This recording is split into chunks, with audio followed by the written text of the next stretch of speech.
ప్రియరా ప్రభువైన యేసుక్రీస్తు నామములో మీ అందరికీ నా హృదయపూర్వక వందనాలు తెలియజేస్తూ ఉన్నాను. ఆ దేవుని మాటలను మనము ధ్యానిస్తూ ఉన్నాము. దేవుడు నాకు ఇచ్చిన మంచి సమయాన్ని బట్టి ప్రభువును స్తుతిస్తూ ఉన్నాము. పరమగీతములు 2వ అధ్యాయము 14వ వచనములో, బండ సందులో ఎగురు నా పావురమా, పీటలను ఆశ్రయించు నా పావురమా, నీ స్వరము మధురము, నీ ముఖము మనోహరము, నీ ముఖము నాకు కనబడనిమ్ము, నీ స్వరము నాకు వినబడనిమ్ము. ప్రార్థన. యేసయ్యా, నీ మాటలు మేము ధ్యానిస్తూ ఉండగా మాతో అందరితో మాట్లాడమని, నీ సన్నిధిని మాకు అనుగ్రహించమని యేసయ్య శ్రేష్ఠ నామములో ప్రార్థిస్తున్నాము తండ్రి. ఆమేన్. నిలబడుమో ఓ మనసా, కడవరకు షారోనులో, కష్టము నష్టములెన్నో వచ్చిన, కష్టము నష్టములెన్నో వచ్చిన, కలవర పడకుము రాకడ వరకు, కలవర పడకుము రాకడ వరకు, నిలబడుమో ఓ మనసా, కడవరకు షారోనులో. కనుక మరి దేవుడు మోషేతో ఆ బండతో నువ్వు మాట్లాడితే నీళ్ళు మరి వస్తాయని జ్ఞాపకం చేశాడు. ఇశ్రాయేలీయులకు అరణ్యములో నీరు కావలసి వచ్చినప్పుడు దేవుడు బండను బ్రద్దల చేసి మధుర జలాన్ని ప్రవహింపచేసిన దేవుడు. కానీ మోషే తాను విసిగించబడి ఆ బండను 2 సార్లు కొట్టినందున దేవుని దృష్టికి మోషే మరి తప్పు చేసిన వాడిగా అయిపోయాడు. కనుక ఆయన పాలు తేనెలు ప్రవహించు దేశాన్ని చూడగలిగాడు, కానీ అందులో ప్రవేశించలేకపోయాడు. దేవుడు అన్నాడు, ఇదిగో ఈ నది దాటితే దేశంలోనికి ప్రవేశిస్తాము, కానీ ఆ నది దాటి నువ్వు వెళ్ళకూడదని జ్ఞాపకం చేశాడు. కనుక బండ విషయంలో ఇంత జాగ్రత్త ఎందుకు? బండను కొట్టినందుకు దేవుడు మోషేను ఎందుకు మరణమునకు అప్పగించాడు? ద్వితీయోపదేశకాండంలో మనం చూసుకున్నట్లయితే చాలా స్పష్టంగా ఈ మాటను జ్ఞాపకం చేస్తున్నాడు. 34వ అధ్యాయము 4వ వచనం చదువుకుందాం. మరియు యెహోవా మోషేతో ఇట్లనెను, నీ సంతానమునకు ఇచ్చేదనని అబ్రహామును, ఇస్సాకు, యాకోబులకు నేను ప్రమాణము చేసిన దేశము ఇదే. కన్నులారా నిన్ను దాన్ని చూడనిత్తును, గాని నీవు నది దాటి అక్కడికి వెళ్ళకూడదు. యెహోవా సేవకుడైన మోషే యెహోవా మాట చొప్పున మోయాబు దేశములో మృతి నొందెను. ఈ మాటలు దేవుడు చెప్పిన తరువాత ఆయన మృతి పొందినట్లుగా చూస్తున్న తర్వాత ఎదుట మోయాబు దేశంలో ఉన్న లోయలో అతడు పాతి పెట్టబడెను. అతని సమాధి ఎక్కడ ఉన్నదో నేటి వరకు ఎవరికి తెలియదు. పిల్లలు గమనించినట్లయితే ఆయన మృతి పొందినట్లుగా చూస్తూ ఉన్నాం. కారణం ఏమిటో తెలుసా? ఆ బండను కర్రతో కొట్టినందుకు. దేవుడు ఆయన సమాధి చేశాడట. నేటికి ఆ సమాధి ఎక్కడుందో తెలియదు అని జ్ఞాపకం. ఎందుకంటే ఏ మోషే చనిపోగానే అపవాదు వచ్చేసిందట బాడీ నాకిమ్మని. ఎందుకంటే దాన్ని ఒక దేవాలయముగా కట్టి, లేక అదొక దుర్గముగా కట్టి ఇశ్రాయేలీలందరినీ అక్కడే తిప్పడానికి, దేవుని వైపు నుంచి వారి దృష్టిని మదర్చడానికి సాతాను ప్రయత్నించగా దేవుడు అన్నాడు, అది నీకు ఇవ్వబడదు పొమ్మనగానే సాతాను ఆ స్థలము నుండి వెళ్ళిపోయాడు. కనుక అప్పుడారా గమనించండి, ఏమిటి ఈ మాట, ఈ బండకున్న ప్రత్యేకత? ఇర్మీయా రాసిన గ్రంథము 23వ అధ్యాయం కలకనిన ప్రవక్తలను చెప్పవలెను. వాక్కు ఎవనుకుండునో వాడు సత్యమును బట్టి నా మాట చెప్పవలెను. పిల్లలు అందులోనే 29వ వచనం చదవండి. నా మాట అగ్ని వంటిది కాదా, బండను బ్రద్దలు చేయు సుత్తి వంటిది కాదా. నా మాట అగ్ని వంటిది కాదా, నా మాట బండలను బ్రద్దల చేయు సుత్తి వంటిది కాదా. ఇప్పుడారా ఇశ్రాయేలీల దాహమును తీర్చడానికి బండను బ్రద్దలు చేసిన వాడు దేవుడు. ఇప్పుడారా ఇక్కడ బండను బ్రద్దలు చేసే సుత్తి వంటిది కాదని జ్ఞాపకం చేస్తున్నాడు. చూడండి, ఈ బండను గురించి కొన్ని మాటలు రాస్తున్నాడు. 1వ కొరింథీయులకు రాసిన పత్రిక 10వ అధ్యాయం ప్రారంభం నుంచి కొన్ని మాటలు చదువుకుందాం. సహోదరులారా, ఈ సంగతి మీకు తెలియకుండా నాకు ఇష్టం లేదు. అదేదనగా మన పితరులందరూ మేఘము కింద నుండిరి, వారందరూ సముద్రములో నడిచిపోయిరి. అందరూ మోషేను బట్టి మేఘములోను సముద్రములోను బాప్తిసము పొందిరి. అందరూ ఆత్మ సంబంధమైన ఒకే ఆహారము భుజించిరి. అందరూ ఆత్మ సంబంధమైన ఒకే పానీయమును పానము చేసిరి. ఏలయనగా తన్ను వెంబడించి ఆత్మ సంబంధమైన బండలోనిది అందరూ త్రాగిరి. ఆ బండ క్రీస్తే. ఏ రాయినైతే తలగడగా చేసుకొని ఆయన నిద్రపోయినప్పుడు దేవుడు దర్శించాడో, ఏ రాయి అయితే మోషే మాట్లాడినప్పుడు నీరును ప్రవహింపజేసిందో, ఏ బండనైతే దేవుడు స్తుతితో బ్రద్దలు చేస్తాడో ఆ బండ క్రీస్తే.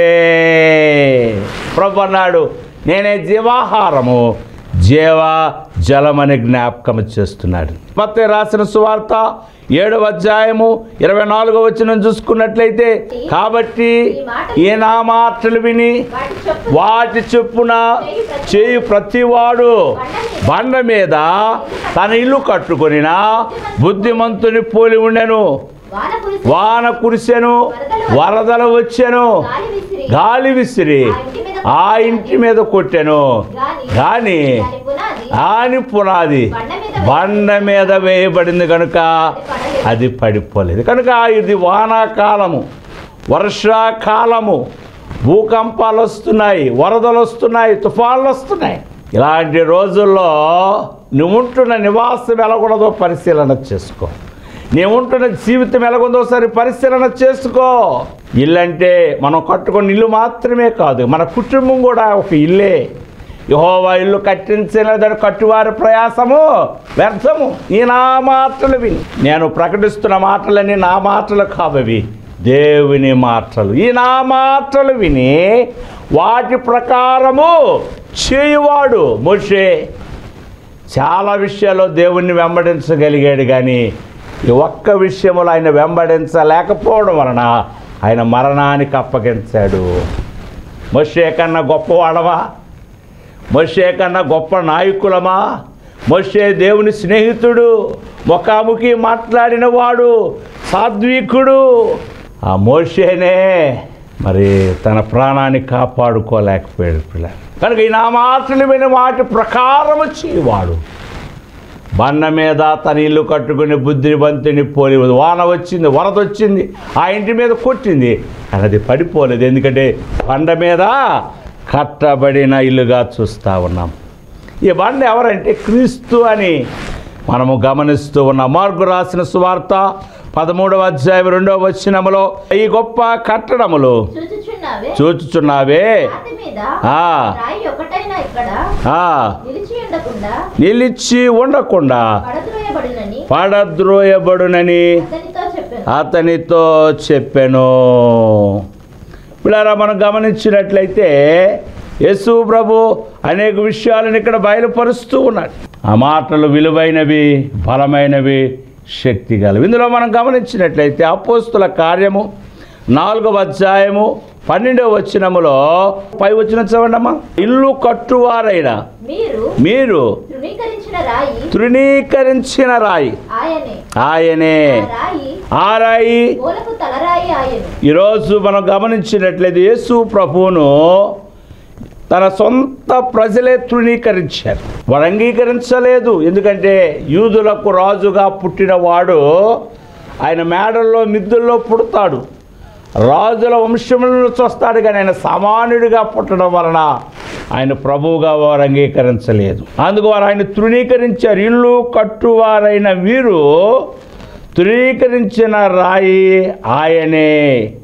ఈ రాయి మూలకు తలరాయను. యేసు ప్రభుని గురించి మాట ఈ రాయి.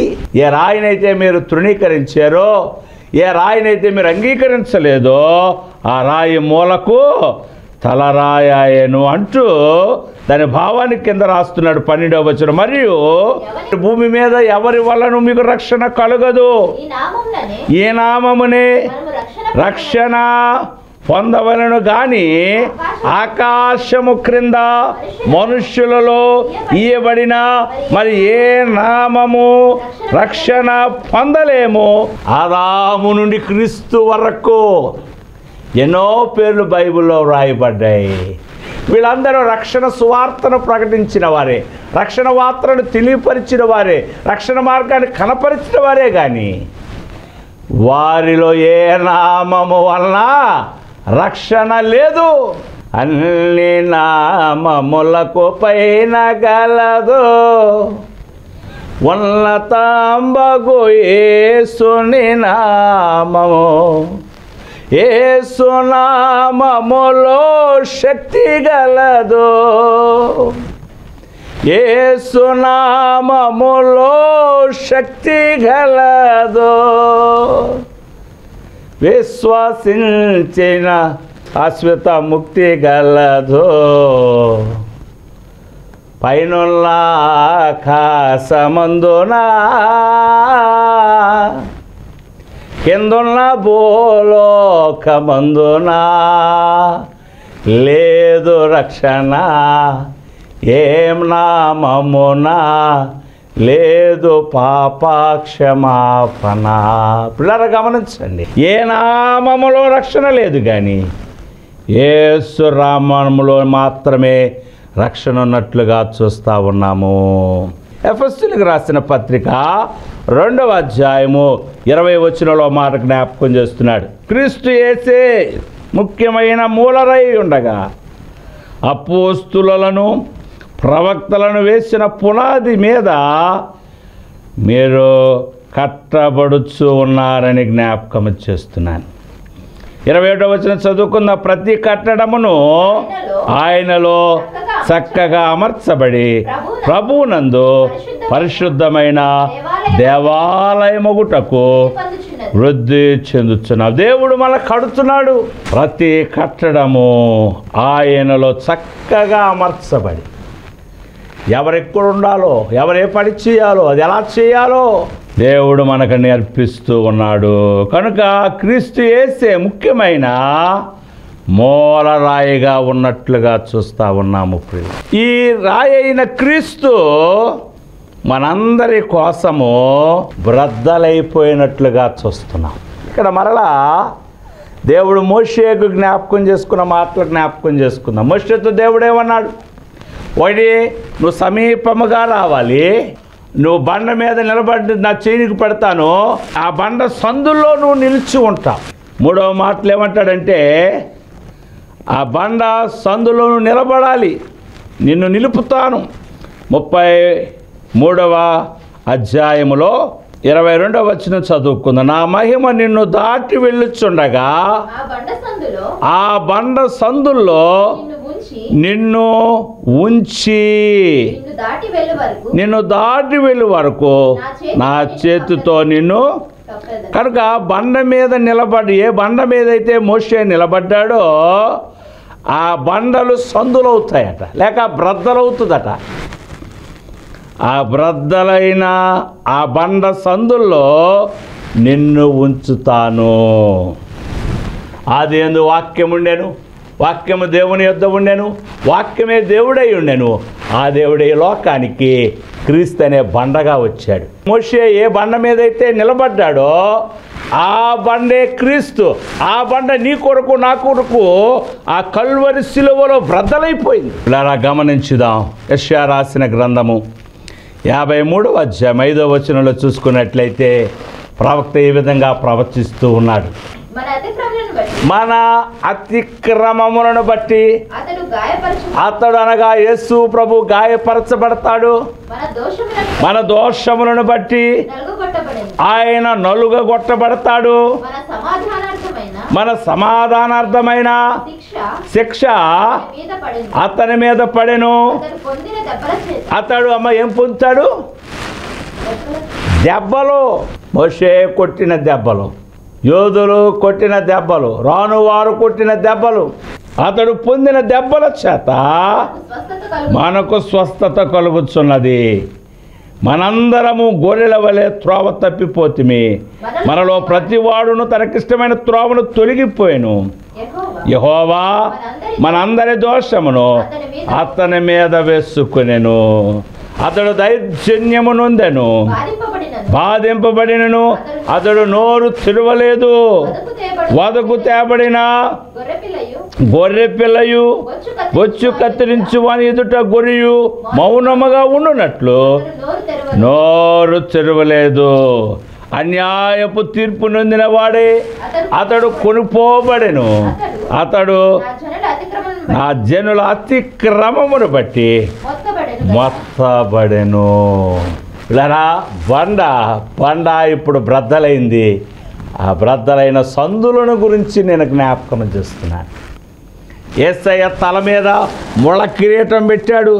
ఆ ముళ్ళ కిరీటము ఆ మాంసాన్ని చీల్చుకొని అది లోపలికి వెళ్ళి సందులుగా ఏర్పడింది. తల నిండా ముళ్ళ గాయాలే. దున్నువారికి తన వీపును అప్పగించాడు. ఒంటి నిండా సందులే, ఒంటి నిండా గాయాలే. 2 చేతుల్లో మేకులు కొట్టారు, మేకుల్లో గాయాలు, సందులు. కాళ్ళలో మేకులు కొట్టారు, ప్రక్కన పొడిచారు. ఆ కల్వరి శిలువలో క్రీస్తు అనే ఈ బండ బ్రద్దలైపోయింది. ఆ బండ సందులో నుంచి యేసు రక్తము ప్రవహించింది. ఆ రక్తములో నీవు నేను కడుక్కోవాలి, కడగబడాలి. 53:10 వచనములు అంటాడు, అతని నలుగగొట్టుటకు యెహోవాకు గోధుమ గింజ ఏ విధంగా అయితే బ్రద్దలైపోతుందో ఆయన నలిగిపోయాడు, బ్రద్దలైపోయాడు, గాయపరచబడ్డాడు. క్రీస్తు అనే ఆ బండ బ్రద్దలై అందులో సందులు ఏర్పడ్డాయి. అందులో నుంచి మోషే బండతో మాట్లాడినప్పుడు నీరు వచ్చింది.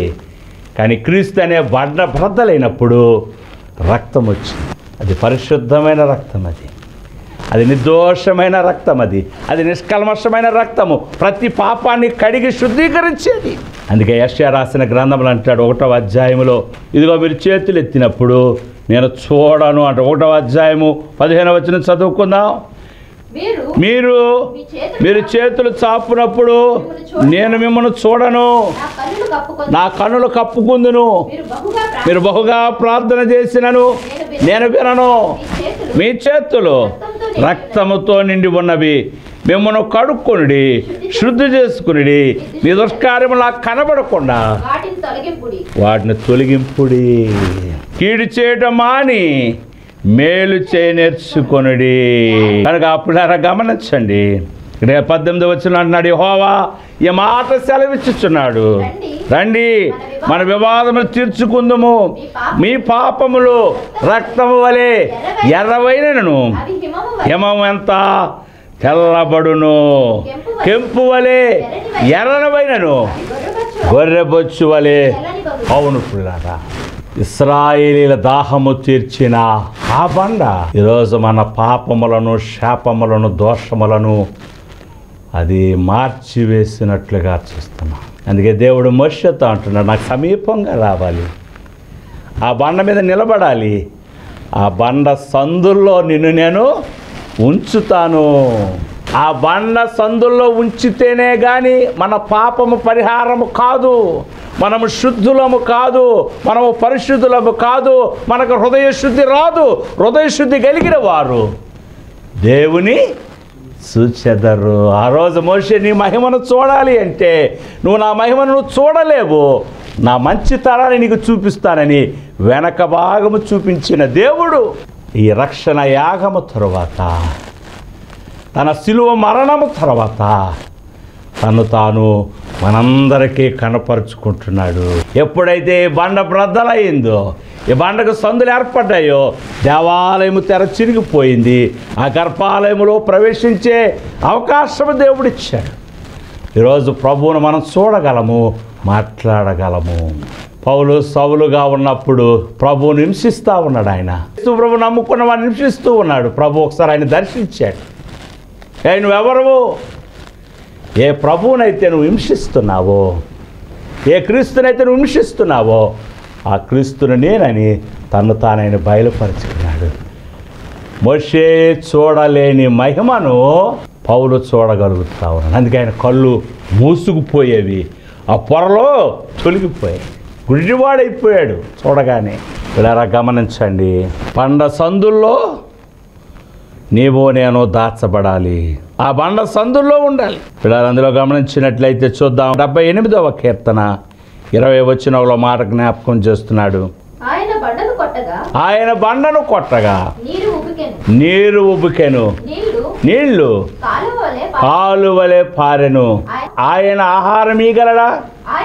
ఆయన ప్రజలకు మాంసము సిద్ధపరచగలడా?